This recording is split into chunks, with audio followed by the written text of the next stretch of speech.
Hansel and Gretel. On the edge of a forest lived a lumberjack and his wife. They had 2 children, Hansel and Gretel. The family was very poor, and often there was not enough to eat.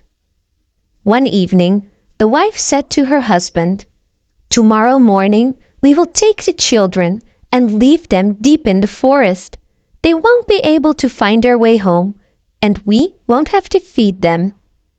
The husband wailed and did not want to cooperate with the plan, but his wife finally persuaded him. Hansel and Gretel had heard this. "What shall we do now, Hansel?" the girl asked. "Wait, little sister. I have a plan," said Hans with confidence. And when his parents were asleep, he sneaked out of the cottage and stuffed his pockets full of white pebbles. The next morning, their parents did indeed take Hansel and Gretel into the forest. They walked for a long time, but Hans secretly dropped a white pebble every few meters. Deep in the forest, the lumberjack built a fire for his children and said he would come back to collect them later. But the day passed and no one came back. The children finally fell asleep, and when they woke up, it was the middle of the night. Gretel was scared, but Hans told her about the white pebbles.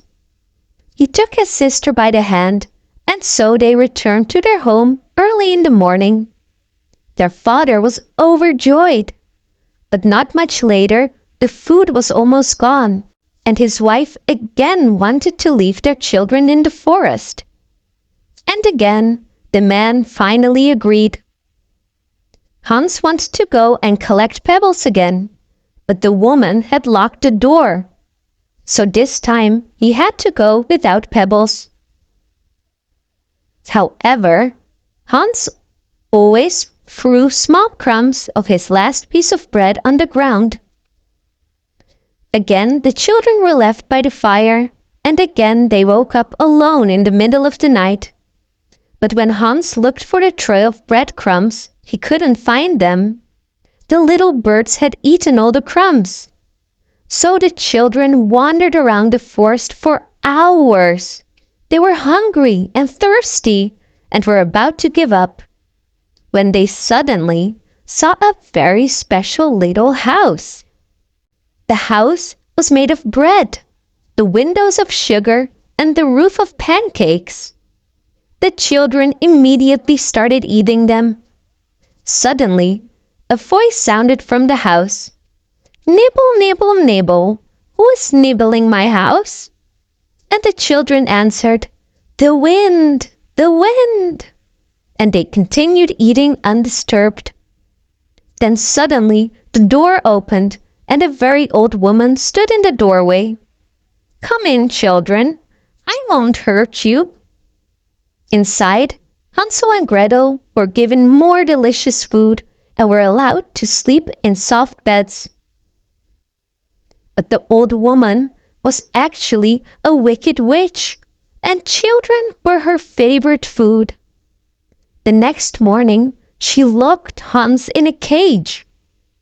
Gretel had to constantly make good food for him so he would get fat.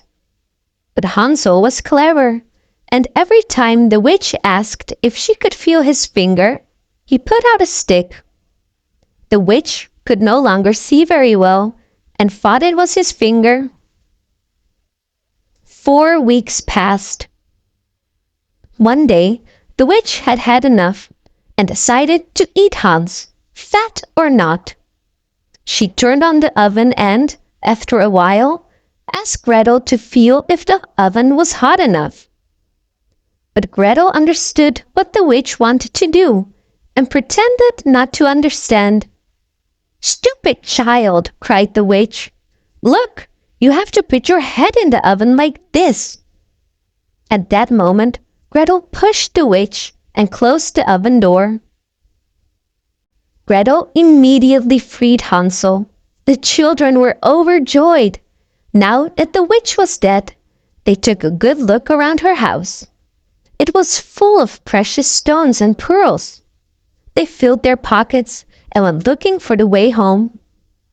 After walking for a while, they suddenly recognized the forest path. They ran as fast as they could to their father's cottage. The lumberjack was overjoyed that his children were back.